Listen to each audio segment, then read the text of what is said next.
ഞാനിപ്പോൾ നിൽക്കുന്നത് നമ്മുടെ കോട്ടയം ഡിസ്ട്രിക്റ്റിൽ പൂഞ്ഞാറിനടുത്തുള്ള അരുവിക്കച്ചാൽ വാട്ടർഫോൾസിൻ്റെ അടുത്താട്ടോ. അപ്പോൾ നമ്മളിന്ന് പരിചയപ്പെടാൻ പോകുന്ന കോട്ടയം ഡിസ്ട്രിക്റ്റിലെ പ്രശസ്തമായ 3 വെള്ളച്ചാട്ടം കേട്ടോ.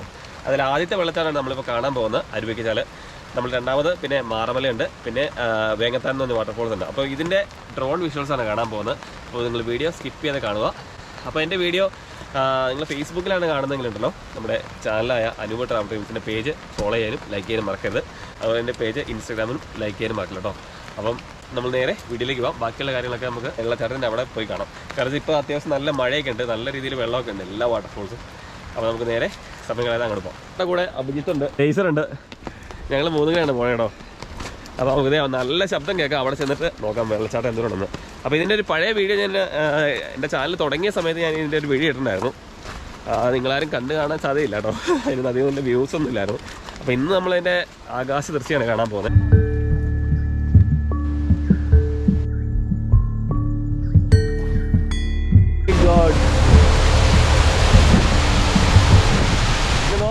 ഞാനീ പറഞ്ഞ 3 വെള്ളച്ചാട്ടങ്ങളും സ്ഥിതി ചെയ്യുന്നത് നമ്മുടെ ഈരാറ്റുപെട്ടയിൽ നിന്ന് ഒരു 15 കിലോമീറ്റർ ചുറ്റളവിലാട്ടോ. അതിൽ ആദ്യത്തെ വെള്ളച്ചാട്ടമായ അരുവിക്കച്ചാൽ വാട്ടർഫോൾസിലോട്ടാണ് നമ്മളിപ്പോൾ പോകുന്നത്. പൂഞ്ഞാറിൽ നിന്ന് ഒരു 8 കിലോമീറ്റർ അകലെയാണ് ഇത് സ്ഥിതി ചെയ്യുന്നത്. തെക്കേക്കര ഗ്രാമപഞ്ചായത്തിലാണ് ഈ ഒരു വെള്ളച്ചാട്ടം ഉള്ളത്. ശരിക്കും ഈ പ്രായമുള്ളവർക്കൊക്കെ കുറച്ച് ബുദ്ധിമുട്ടുള്ള ഒരു ട്രെക്കിംഗ് പാതയാട്ടോ ഈ വെള്ളച്ചാട്ടത്തിന് അങ്ങോട്ട്. കാരണം വെച്ചാൽ 1-2 സ്ഥലത്തൊക്കെ വളരെ ഷാർപ്പായിട്ടുള്ള ചെരിവുകളൊക്കെ ഉണ്ട്. ഒരു മലയുടെ ഒരു അടിവാരത്തിലാണ് ഈ ഒരു വെള്ളച്ചാട്ടം. കാർ പാർക്ക് ചെയ്യുന്ന സ്ഥലത്ത് നിന്ന് ഒരു 300 മീറ്ററോളം നടന്നാൽ നമുക്ക് വെള്ളച്ചാട്ടത്തിന് അവിടെ എത്തിച്ചേരാൻ പറ്റും. ഒരു ചെങ്കുത്തായ ഒരു മലയുടെ അടിവാരത്തിലാണെന്ന് ഞാൻ പറഞ്ഞില്ലേ, അതുപോലെ തന്നെ ആ മലയുടെ മേലോട്ട് നോക്കിയാൽ തന്നെ പേടിയാവും. കാരണം ഇങ്ങനെ ചെരിഞ്ഞ് കിടക്കുവാണ്. ഞങ്ങളവർക്കും വലിയ മഴയൊക്കെ പെയ്താൽ ചിലപ്പോൾ ഉരുളിലൊക്കെ പൊട്ടുന്ന ഒരു സ്ഥലം കേട്ടോ. അങ്ങനെ വലിയ മഴക്കാലത്ത് ഇങ്ങോട്ട് വരാൻ ഞാൻ സജസ്റ്റ് ചെയ്യില്ല. നമ്മൾ കുറച്ച് ദുർഘട പാതയാണല്ലോ, അവിടെ എത്തിച്ചേർന്ന കാണുന്ന കാഴ്ച നമ്മളെ ഏവരെയും അതിശയിപ്പിക്കട്ടോ. അത്ര മനോഹരമാണ് ഈ ഒരു വെള്ളച്ചാട്ടം. താഴേന്ന് ഇങ്ങനെ ഒരു 10-200 അടി ഹൈറ്റിലോട്ട് ഇങ്ങനെ നമുക്ക് നോക്കിക്കാം. ഈ വെള്ളച്ചാട്ടത്തിന് മുകളിലോട്ട് പോകാനുള്ള ആക്സസ് ഇല്ല കേട്ടോ, നമ്മൾ അടിഭാഗത്ത് നിൽക്കാൻ പറ്റുള്ളൂ. ഒരുപാട് വെള്ളമുള്ളപ്പോൾ വെള്ളച്ചാട്ടത്തിലോട്ട് ഇറങ്ങുകയൊക്കെ ചെയ്യരുത്. കാരണം ചില പാറയാണ്, വഴുവഴുപ്പാണ്, തെന്നി വീഴും. നമ്മൾ വെള്ളച്ചാട്ടത്തിലൂടെ എപ്പോഴും പോകുമ്പോൾ ശ്രദ്ധിക്കാനുള്ള കാര്യം അതാണ്, നമ്മൾ വീഴാതെ നോക്കുക. എപ്പോഴും നമ്മളാണല്ലോ ഓരോ അപകടങ്ങൾ വരുത്തി വെക്കുന്നത്. അതുപോലെ നമ്മൾ ശ്രദ്ധിച്ചാൽ എവിടെയും ഏതൊരു വെള്ളച്ചാട്ടം വളരെ സേഫായിട്ട് നമുക്ക് നോക്കി കാണാൻ പറ്റും. ഇവിടെ പഞ്ചായത്തിൻ്റെ മുൻകരുതൽ ബോർഡുകളോ അങ്ങനെയുള്ള കാര്യങ്ങളൊന്നുമില്ല, നമുക്ക് ജസ്റ്റ് കണ്ടുപോകാൻ പറ്റും. പിന്നെ തൊട്ടടുത്ത് വീടുകളൊന്നുമില്ല കേട്ടോ. നിങ്ങൾ ശരിക്കും ഗ്രൂപ്പൊക്കെ ആയിട്ട് പോവുകയാണെങ്കിൽ എന്തെങ്കിലും അപകടം പറ്റിയാൽ തന്നെ അതിൻ്റെ അടുത്ത് ആരും ഇല്ല കേട്ടോ. അപ്പോൾ അങ്ങനെയുള്ള കാര്യങ്ങളൊക്കെ നമ്മൾ ശ്രദ്ധിക്കണം. കണ്ടോ, ഇത് തന്നെ വഴുവഴുക്കുള്ള പാറയാണ്. പക്ഷേ നമുക്ക് മഴക്കാലം അല്ലെങ്കിൽ തീർച്ചയായിട്ടും ആ വെള്ളച്ചാട്ടത്തിന് അടിയിൽ പോയിരുന്ന് കുളിക്കാനൊക്കെ പറ്റും കേട്ടോ. കാരണം അത്രത്തോളം ഒരുപാട് ആഴമൊന്നും ഇല്ലാത്ത വളരെ കാമാൻ കോയറ്റായിട്ടുള്ളൊരു വാട്ടർഫോൾസ് ആണ്. സത്യം പറഞ്ഞാൽ ഞങ്ങൾക്ക് അവിടെ ചെന്നപ്പോൾ ഈ ഒരു വെള്ളച്ചാട്ടത്തിന് അവിടെ ഇറങ്ങി കുളിക്കാനൊക്കെ തോന്നിയായിരുന്നു കേട്ടോ. കാരണം അത്രത്തോളം നല്ല രസമാണ്. കാരണം ഇവിടെയൊക്കെ നിൽക്കുവാണെങ്കിലുണ്ടല്ലോ നമുക്ക് അടുത്തോട്ട് പോയി ഒരുപാട് ഷൂട്ട് ചെയ്യാൻ പറ്റില്ല. കാരണം വെള്ളം ഇങ്ങനെ ചാടിയിട്ടേ ഫുള്ളായിട്ട് ഇങ്ങനെ തെറിക്കുവാണ്. അവിടെ നമ്മുടെ ക്യാമറയിൽ അതൊന്നും കിട്ടില്ല. കാരണം നമ്മൾ ഷൂട്ട് ചെയ്യുമ്പോൾ തന്നെ ആ ക്യാമറയിലോട്ട് വെള്ളം ഇങ്ങനെ വന്നിട്ട് അതിങ്ങനെ മാഞ്ഞ് പോകും ഫുള്ളായിട്ട് ഇമേജ്. ശരിക്കും പറഞ്ഞാൽ യഥാർത്ഥത്തിൽ കണ്ടോ ആ വെള്ളച്ചാട്ടത്തിന് അവിടുന്ന് അത്രയും മാറി നമുക്ക് കറക്റ്റായിട്ട് ഷൂട്ട് ചെയ്യാൻ പറ്റുള്ളൂ. കാരണം അതിൻ്റെ തൊട്ടടുത്തോട്ട് പോയാൽ മൊത്തം വെള്ളം തെറിക്കും കേട്ടോ. അപ്പോൾ തീർച്ചയായിട്ടും നിങ്ങൾക്ക് കണ്ടിരിക്കാവുന്ന ആദ്യത്തെ വെള്ളച്ചാട്ടമാണ് കോട്ടയം ജില്ലയിലെ പൂഞ്ഞാറിൽ നിന്ന് 8 കിലോമീറ്റർ അകലെ മാത്രം സ്ഥിതി ചെയ്യുന്ന അരുവിക്കച്ചാൽ വെള്ളച്ചാട്ടം. ഇനി നമുക്ക് രണ്ടാമത്തെ വെള്ളച്ചാട്ടത്തിലേക്ക് പോകാം കേട്ടോ. അങ്ങനെ നമ്മളത് അരുവിക്കച്ചാൽ കണ്ടു കഴിഞ്ഞു. ഇനി നമ്മൾ നേരെ വേണം മാറമലയ്ക്ക് കേട്ടോ. 10 കിലോമീറ്റർ കണ്ട് ഇവിടുന്ന് പോയാൽ നമുക്ക് മാറമലയിൽ പോകാൻ പറ്റും. അപ്പോൾ നേരെ നമുക്ക് മാറമലയിൽ പോകാം. മേലൊക്കെ മൊത്തം. അപ്പോൾ മാറമലയ്ക്ക് പോകുന്ന റൂട്ട് നല്ല മനോഹരമാണ് കേട്ടോ. കാരണം ഇങ്ങനെ ചെറിയ ചെറിയ ഹെയർ പിൻ വളവുകളും ഇറക്കങ്ങളൊക്കെ കയറിയാണ് നമ്മൾ പോകുന്നത്. കണ്ടോ, നോക്കത്താ ദൂരത്തുള്ള നീണ്ടു കിടക്കുന്ന പൈനാപ്പിൾ തോട്ടങ്ങൾക്ക് സൈഡിലൂടെയാണ് നമ്മൾ മാറമലയ്ക്ക് പോകുന്നത്. കണ്ടോ, നമ്മുടെ കാർ വരുന്ന ചുവന്ന കാറ്. അങ്ങനെ വളരെ നയനമനോഹരമായിട്ടുള്ള സ്ഥലത്തൂടെയാണ് നമ്മൾ മാറമലയ്ക്ക് പോകുന്നത്.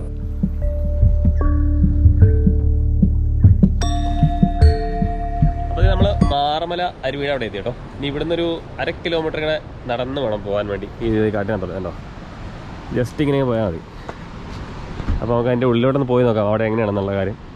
കണ്ടോ, അവിടെ ഇഷ്ടംപോലെ ആൾക്കാർ ഇങ്ങനെ. ഈ മുന്നറിയിപ്പ് ബോർഡുകളൊക്കെ എല്ലാവരും ഒന്ന് നോക്കുക കേട്ടോ. ഇത് കോട്ടയം ജില്ലയിലെ തീക്കോയി ഗ്രാമപഞ്ചായത്തിലാണ് സ്ഥിതി ചെയ്യുന്നത്. നിങ്ങൾ ഈരാറ്റുപെട്ടയിൽ നിന്ന് വാഗവൺ പോണ റൂട്ടിൽ നമുക്ക് ഈ ഒരു വെള്ളച്ചാട്ടത്തിലേക്കുള്ള വഴി കാണാൻ പറ്റും. മാറമല വാട്ടർഫോൾസ് എന്ന് അവിടെ എഴുതി വെച്ചിട്ടുണ്ട്. അപ്പോൾ എന്തായാലും ഈ വെള്ളച്ചാട്ടത്തിന് പോണ ആൾക്കാർ ഒന്ന് രണ്ട് കാര്യങ്ങൾ ശ്രദ്ധിക്കാനുണ്ട്. ഇവിടെ ഇതിനു മുമ്പ് മരണങ്ങളൊക്കെ സംഭവിച്ചിട്ടുണ്ടോ. ഈ കഴിഞ്ഞ വർഷം ഒരു നേവിയിൽ ഒരു ആൾ ഇവിടെ വന്ന് ചാടിയതാണ്. ഒരുപാട് നീന്തലൊക്കെ അറിയാമെന്നും പറഞ്ഞാണ് ചാടിയത്. പക്ഷേ അദ്ദേഹം വരെ മുങ്ങി മരിച്ചിട്ടുള്ള ഒരു വാട്ടർഫോൾസാണിത്. കണ്ടോ, ഈ മലയുടെ മേളിൽ നിന്ന് ഏകദേശം ഒരു 100 അടി ഹൈറ്റിൽ നിന്നാണോ ചാടുന്നത്. പക്ഷേ അവിടെ അഗാധമായ ഏകദേശം 40 അടിയോളം താഴ്ചയുണ്ടെന്നാണ് പറയുന്നത് ആ ഒരു ഏരിയയിൽ തന്നെ. കാരണം അത്രത്തോളം അടിയിലോട്ട് വെള്ളം ഇങ്ങനെ നമ്മൾ വലിച്ചുകൊണ്ട് പോകും, കയമാണുള്ളത്. അപ്പോൾ നമ്മൾ ഒരു കാരണവശാലും എന്നാ പറഞ്ഞാൽ ഈ മഴക്കാലത്തൊക്കെ വന്നിട്ട് എന്നാ പറഞ്ഞാൽ മാറമല അരുവിയിൽ വെള്ളച്ചാട്ടത്തിൽ കുളിക്കാൻ വേണ്ടി ശ്രമിക്കരുത്. പക്ഷേ ഒരുപാട് ആൾക്കാർ അതിൻ്റെ താഴെയൊക്കെ കുളിക്കുന്നൊക്കെ ഉണ്ട്. പക്ഷേ എന്നാ കുഴപ്പമെന്ന് വെച്ചാൽ ഈ മലയുടെ മുകളിലൊക്കെ നമ്മൾ മഴയൊക്കെ പെയ്യുമ്പോൾ വെള്ളമൊക്കെ വരും. എപ്പോഴാണ് വെള്ളം വന്നെന്ന് പറയാൻ പറ്റില്ല കേട്ടോ. അപ്പോൾ ഇതുപോലെയുള്ള അപകടങ്ങളൊക്കെ പതിയിരിക്കുന്ന സുന്ദരമായിട്ടുള്ളൊരു വെള്ളച്ചാട്ടമാണ് മാറമല അരുവി. അപ്പോൾ പോകുന്നവർ ഈ കാര്യങ്ങളൊക്കെ ഒന്ന് മനസ്സിൽ വെക്കുക കേട്ടോ. എന്നാൽ ഏതൊരു വെള്ളച്ചാട്ടത്തിൽ പോയാലും നിങ്ങൾ ഇങ്ങനെയുള്ള കാര്യങ്ങളൊക്കെ ശ്രദ്ധിക്കണം. കാരണം നമ്മൾ ഒരുപാട് ഞാൻ കേരളത്തിലെ പല ഭാഗങ്ങളിൽ ഒരുപാട് വെള്ളച്ചാട്ടങ്ങളിൽ പോയിട്ടുണ്ട്. അപ്പോൾ അവിടെ എല്ലാം ഇങ്ങനെ എഴുതി വെച്ചേക്കണം ഇവിടെ മരണങ്ങൾ സംഭവിച്ചിട്ടുണ്ട്. എന്തുകൊണ്ടാണ് മരണങ്ങൾ സംഭവിച്ചത് നമ്മൾ തന്നെ ആലോചിക്കണം. നമ്മുടെ കയ്യിലിരിപ്പ് കൊണ്ടാണ് ഓരോ മരണങ്ങൾ സംഭവിക്കുന്നത്. അല്ലാതെ ഒരു വെള്ളച്ചാട്ടത്തിലും ഒരു അപകടമില്ല. നമ്മൾ അനാവശ്യമായി പാറയുടെ മുകളിലൊക്കെ കയറിയിട്ട് ഒന്ന് കാണാനും അല്ലെങ്കിൽ സെൽഫി എടുക്കാനും അല്ലെങ്കിൽ അങ്ങനെയുള്ള റിസ്ക്കുള്ള ഷോട്ടുകൾ എടുക്കാൻ പോകുമ്പോഴാണ് നമ്മൾ കൂടുതലായിട്ടും മരണപ്പെടുന്നത്. അപ്പോൾ പോകുന്ന ഓരോ സഞ്ചാരികളും ഇങ്ങനെയുള്ള അപായ ബോർഡുകളൊക്കെ ശ്രദ്ധിച്ച് വളരെ കെയർഫുള്ളോടുകൂടി സന്തോഷത്തോടുകൂടി വാട്ടർഫോൾസ് എല്ലാം കണ്ട് തിരിച്ച് വീട്ടിലേക്ക് പോകാൻ വേണ്ടി മാത്രം വെള്ളച്ചാട്ടം കാണാൻ വരിക.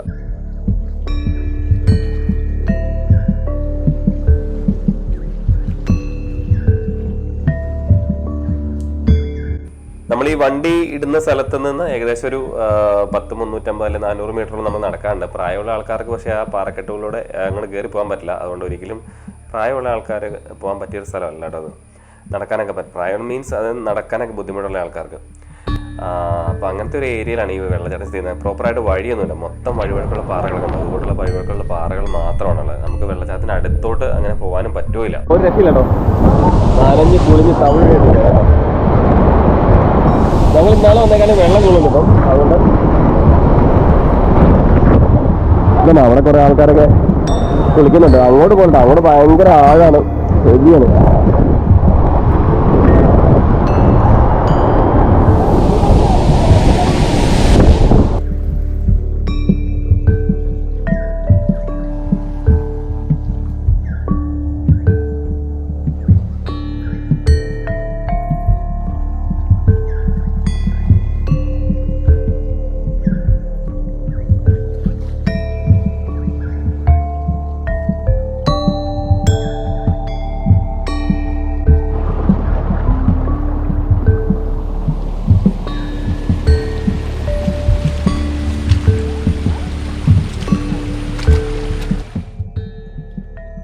ഇപ്പം ഉണ്ടല്ലോ ഞങ്ങൾ വേങ്ങത്താനം വാട്ടർഫോൾ ഷൂട്ട് ചെയ്യാൻ വേണ്ടി ഇവിടെ എത്തിയിട്ടോ. അതുകൊണ്ടോ സമയം പോയി. കാർ ഇവിടെ വരെ പോകുള്ളൂ കണ്ടോ. ഇനി അങ്ങോട്ട് ഫുള്ള് റോഡാണ്, ഫുള്ള് അട്ടയാണ് ഇവിടെ, ഒരു രക്ഷയില്ല, മൊത്തം അട്ടയാണ്. അപ്പോൾ ഡ്രോൺ ഉപയോഗിച്ച് നമുക്ക് ഷൂട്ട് ചെയ്യാൻ പറ്റും. കാരണം പോയി ഈ റബ്ബർ തോട്ടത്തിൻ്റെ അകത്തോടെ ഒരു 1/2 കിലോമീറ്റർ മുന്നോട്ട് നടന്നു പോകണം. ഇപ്പോൾ പകുതി വഴിയില്ല. അപ്പോൾ ഈ വീഡിയോയുടെ ഇത് വേറെ വീഡിയോ ആയിട്ട് എൻ്റെ ചാനൽ ഇട്ടിട്ടുണ്ട് കേട്ടോ. എൻ്റെ വീഡിയോയുടെ ഡിസ്ക്രിപ്ഷൻ കൊടുത്തേക്കാം. ഇതിൻ്റെ റൂട്ടൊക്കെ ആണെങ്കിൽ അതൊന്ന് എടുത്ത് കണ്ടാൽ മതി. അപ്പോൾ ഇതിൻ്റെ താഴെ വരെ ഇറങ്ങിപ്പോണേ അതിൻ്റെ അകത്തുണ്ടാവും ആ വീഡിയോക്കത്. അപ്പോൾ നമ്മൾ വേങ്ങത്താനം വാട്ടർഫോൾസിൻ്റെ ഡ്രോൺ ഷോട്ട് നേരെ പോയിട്ട് കാണാം കേട്ടോ. വേങ്ങത്താനം വാട്ടർഫോൾസ് സ്ഥിതി ചെയ്യുന്ന ഈരാറ്റുപേട്ടയിൽ നിന്ന് 10 കിലോമീറ്റർ അകലെയുള്ള പാറത്തോട് ഗ്രാമപഞ്ചായത്തിലാണ്. അതായത് മെയിൻ റോഡിൽ നിന്ന് നമുക്കൊരു 1.5 കിലോമീറ്ററോളം ഉള്ളിക്കിടെ നടക്കണം കേട്ടോ ഈ ഒരു വെള്ളച്ചാട്ടത്തിന് അവിടെ എത്തണമെങ്കിൽ. കാരണം അത്രത്തോളം ദുർഘടമായിട്ടുള്ള പാതയാണ് ഇങ്ങോട്ടുള്ളത്. കാരണം ഈ വെള്ളച്ചാട്ടത്തിന് അടിയിലോട്ട് നമുക്ക് എത്തിച്ചേരണമെങ്കിൽ ഭയങ്കര ദുർഘടമാണ്. ഇതിൻ്റെ ഫുൾ വീഡിയോ എങ്ങനെയാണ് ട്രക്കിംഗ് നടത്തി ഇതിൻ്റെ അടിയിൽ എത്തിച്ചേരുന്നുള്ളൊരു വീഡിയോ ഞാൻ ആദ്യ കാലഘട്ടത്തിൽ എൻ്റെ ചാനലിൽ അപ്ലോഡ് ചെയ്തിട്ടുണ്ട്. അപ്പം ഈ വീഡിയോയുടെ താഴെ ആ 3 വെള്ളച്ചാട്ടത്തിൻ്റെയും ലൊക്കേഷൻ സഹിതം ഞാൻ ഡിസ്ക്രിപ്ഷൻ ബോക്സിൽ ഇട്ടേക്കാം. അപ്പം നിങ്ങളൊന്ന് ചെക്ക് ചെയ്താൽ മതി. ഞാൻ പറഞ്ഞാൽ ഒരു 1.5 കിലോമീറ്റർ നടക്കണമെന്ന്. പക്ഷേ നമുക്ക് ബൈക്ക് ഉണ്ടെങ്കിൽ ഇങ്ങനെ വെള്ളച്ചാട്ടത്തിന് അടുത്ത് വരെ ബൈക്കിൽ പോകാൻ പറ്റും കേട്ടോ. ഇത് പ്രൈവറ്റ് ആയൊരു വ്യക്തിയുടെ പറമ്പിക്കടെ വേണം ഇറങ്ങി പോകാൻ വേണ്ടി. ഇത് ശരിക്കും പറഞ്ഞാൽ കണ്ടോ, അപ്പുറം ഇപ്പുറം തിക്കുള്ള കാടൊക്കെ, വനമൊന്നുമല്ല, ഇങ്ങനെ തിക്ക് കുറ്റിക്കാടുകളാണ്. ശരിക്കും പറഞ്ഞാൽ ഇങ്ങോട്ട് ആൾതാമസമൊന്നും ഇല്ലാത്ത സ്ഥലങ്ങളാട്ടോ. അപ്പോൾ നമുക്ക് ഇതിനു മുമ്പ് ഇവിടെ ആളുകൾ വന്നിട്ട് അപകടത്തിൽ പെട്ടിട്ടുണ്ടെന്നാണ് ഇവിടെയുള്ള ആളുകളൊക്കെ പറയുന്നത്. ചെങ്കുത്തായ ഒരു മലയാണ്. നമ്മുടെ ആ മേളിലല്ലേ ആ തോട്ടിലൊക്കെ ഇറങ്ങിയെന്നാൽ ശരിക്കും പറഞ്ഞാൽ കാലങ്ങൻ തെറ്റിപ്പോയ കണ്ടോ, അങ്ങ് താഴത്തോട്ട് പോവും. അങ്ങ് എനിക്കൊരു 100-200 അടി ഹൈറ്റിൽ നിന്നാണ് ഈ വെള്ളം താഴത്തോട്ട് ഇറങ്ങണ്ടോ. ഇതും വളരെ മനോഹരമാണ്. താഴത്തിറങ്ങി നല്ല ശരിക്കും യഥാർത്ഥത്തിലുള്ള ഭംഗിയിട്ടുള്ളൂ. അപ്പോൾ നമുക്ക് ഡ്രോൺ ഉള്ളതുകൊണ്ട് ഞങ്ങൾ മേളിൽ നിന്ന് മാത്രമേ ഷൂട്ട് ചെയ്തുള്ളൂ, താഴത്തോട്ട് പോയിട്ടില്ല. മഴക്കാലം ആയതുകൊണ്ട് തന്നെ താഴത്തേക്ക് പോകുന്ന അത്ര സേഫ് അല്ലാത്തതുകൊണ്ടാണ് നമ്മൾ മുകളിൽ നിന്ന് ഷൂട്ട് ചെയ്തത് കേട്ടോ. കാരണം പാറക്കടയൊക്കെ വേണം ഇറങ്ങിയൊക്കെ പോകാൻ വേണ്ടി. അപ്പോൾ എന്തായാലും ഇതുപോലെയുള്ള ഹിഡൻ വാട്ടർഫോൾസ് കോട്ടയം ജില്ലയിലെ പല ഭാഗങ്ങളിലായിട്ടുണ്ട് കേട്ടോ. നമ്മൾ കണ്ടുപിടിച്ചാൽ ഒരുപാട് അത്ഭുതങ്ങൾ നിറഞ്ഞിട്ടുള്ള ജില്ല തന്നെയാണ് കോട്ടയം. കാരണം വർഷകാലം എത്തി, വെള്ളച്ചാട്ടം എല്ലാ സ്ഥലത്തും ഇങ്ങനെ കലി പൂണ്ട് ഒഴുകാണ്. അപ്പം നമ്മൾ ശ്രദ്ധിച്ചെങ്കിൽ അപകടം ഒരിക്കലും ഉണ്ടാവില്ല കേട്ടോ. കണ്ടോ, ഞങ്ങൾ നിൽക്കുന്ന സ്ഥലം കണ്ടോ, ആ ഒരു സ്ഥലത്ത് നിന്ന് കഷ്ടിയായിട്ട് ഡ്രോൺ പൊക്കാനുള്ള ഒരു ചെറിയൊരു ഏരിയ ഉള്ളൂ. അവിടുന്ന് വളരെ റിസ്ക് ആയിട്ടാണ് ഞങ്ങൾ ഈ ഷൂട്ട് ചെയ്തു കേട്ടോ. കാരണം വെച്ചാൽ ഏതെങ്കിലും മരത്തിൻ്റെ ജില്ലയിൽ തട്ടിയ സംഭവം താഴെ പോകും, പിന്നെ കിട്ടൂല. കാരണം അത്രമാത്രം റിസ്ക് എടുത്ത് ഷൂട്ട് ചെയ്തിട്ടില്ലാണ് നിങ്ങൾ നിങ്ങൾക്ക് മുന്നിൽ എത്തിക്കുന്ന ഓരോ ഷൂട്ടുകളും. അപ്പം എല്ലാവരും നമ്മളെ സപ്പോർട്ട് ചെയ്യുക. അപ്പോൾ ഇതുപോലുള്ള ഇനിയും നല്ല നല്ല ഒരുപാട് വെള്ളച്ചാട്ടങ്ങൾ നിങ്ങൾക്ക് കാണാനുണ്ട്. ചെറിയ ചെറിയ ആൾക്കാരെ പോയിട്ടില്ലാത്ത അവിടെ എല്ലാം പോയിട്ട് നമ്മൾ ഷൂട്ട് ചെയ്ത് നിങ്ങളെ കാണിക്കുന്നതായിരിക്കും. അപ്പോൾ നമ്മളിന്ന് കണ്ടിട്ടുള്ള ഈ ഒരു 3 വെള്ളച്ചാട്ടത്തിൻ്റെ പേര് നിങ്ങൾ ഒന്നുകൂടെ ഓർത്ത് വെക്കുക കേട്ടോ. അരുവിക്കച്ചാൽ, മാറമല, വേങ്ങത്താനം. ഈ ലാസ്റ്റ് വാട്ടർഫോൾസിൻ്റെ പേരാണ് വേങ്ങത്താനം. അപ്പോൾ നിങ്ങൾ കോട്ടയം ജില്ലയിൽ അല്ലെങ്കിൽ ഈരാറ്റുപേട്ട ഭാഗത്തൊക്കെ വരുവാണെങ്കിൽ ഈ ഒരു 3 വെള്ളച്ചാട്ടം തീർച്ചയായിട്ടും പോയി കാണേണ്ട ഒരു വെള്ളച്ചാട്ടം തന്നെ കേട്ടോ. അപ്പോൾ എല്ലാവർക്കും കോട്ടയം ഡിസ്ട്രിക്റ്റിലെ ഈ അടിപൊളി 3 വെള്ളച്ചാട്ടങ്ങൾ ഇഷ്ടമായെന്ന് കരുതുന്നു. അപ്പോൾ ഇനിയും ഇതുപോലുള്ള നല്ല നല്ല കാഴ്ചകൾ നമ്മുടെ വീഡിയോക്കകത്ത് വരുന്നതായിരിക്കും. അപ്പോൾ ചാനൽ ആദ്യമായിട്ട് കാണുന്നവരാണെങ്കിൽ സബ്സ്ക്രൈബ് ചെയ്യാൻ വേണ്ടി മാത്രം മറക്കരുത്. സബ്സ്ക്രൈബ് ചെയ്യുക, സപ്പോർട്ട് ചെയ്യുക. അപ്പോൾ വീണ്ടും നല്ലൊരു വീഡിയോ ആയിട്ട് കാണുന്നവരെ ബൈ ബൈ. ഭയങ്കര മഴ വരുന്നു കേട്ടോ, ഒരു രക്ഷയില്ല. അപ്പോൾ ആ മഴയ്ക്ക് നമ്മൾ വീട്ടിലെത്തണം. അങ്ങോട്ട് കുറച്ചുകൂടെ വണ്ടി പോകും, ഒരു വീട്ടിലോട്ടാണ് പോകുന്നു. കണ്ടോ, കൊടും മഴയാണ് തന്നെ. മഴയെന്നൊക്കെ പറയാനല്ലോ നമ്മളെ പേടിപ്പെടുന്ന രീതിയിലുള്ള മഴയൊക്കെ ഉണ്ടോ. റബ്ബർ തോട്ടത്തിൽ ഇലയൊക്കെ വണ്ടിൻ്റെ മുന്നോട്ട് ചാടുക. ശരിക്കും ഇതിൻ്റെ ഹൊറർ ഫീലാട്ടോ. ശരിക്കും പേടിച്ചു പോയി, ഈ മരങ്ങളെല്ലാം ഒടിഞ്ഞു വല്ല വണ്ടിയിലും ഞാൻ ചാടുമെന്ന്. അപ്പോൾ നമുക്ക് അടുത്ത വീഡിയോയിൽ കാണാം കേട്ടോ.